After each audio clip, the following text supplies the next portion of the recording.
Let me give you a key. Every time your spirit restrains you, no matter how correct it is, stop. Stop at that point until prayer filters everything and explains to you why that feeling is there. Is someone learning now? That there are times, I'm not talking of fear, that everything physically is correct, and yet it can be an opportunity, it can be an open door, and now you're wondering, how do I mean, this good things happening. But once your heart begins to disturb you, even if it's in a meeting, as much as you can, request for time and go back to God. What is the meaning of this restraint in my spirit?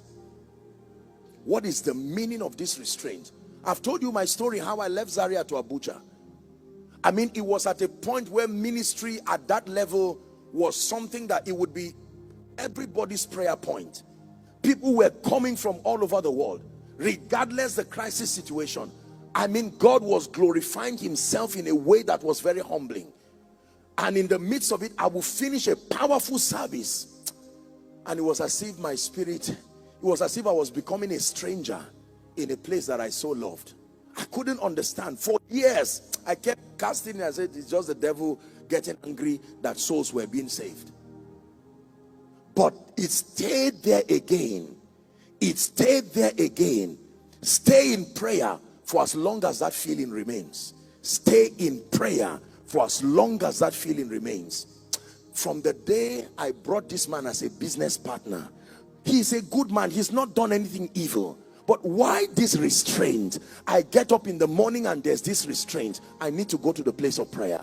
And when you are praying, sometimes it may not be that the individual is bad. It may be that they are connected to forces that have a prophetic implication on your destiny.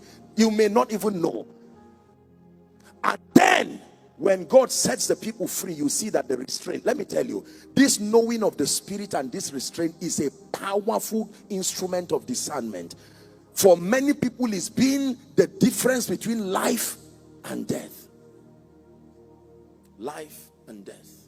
It's a way that seemeth right unto a man. It is a limitation with all men. There is a way that seemeth right unto a man.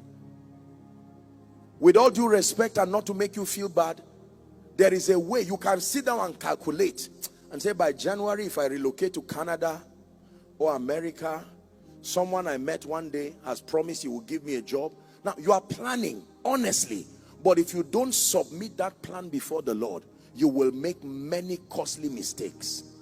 It is not the plan that is wrong, it's whether or not you sieve that plan in the place of prayer. And God begins to edit it and says, this one is in your destiny, but not now. The vision is correct, but the timing is wrong. Hold on. In 2013, I started having just a desire in my heart, 2013, to move to Abuja. You see, it was in the prophetic blueprint, but the timing was wrong. And I remember I had a vision. I saw an aircraft. The name of the ministry was written on it. It left Zaria to Abuja. Just when it was about to get to Abuja, it crashed. I knew exactly what it meant. Today you can celebrate what God is doing. It's not just a product of correct vision, it's also correct timing. There are many people failing and they will tell you, but God said. There are two things you need to receive when God speaks to you. Number one is the vision. Number two is the strategy. If you receive the vision alone, you will still fail. You need to receive the vision and the strategy.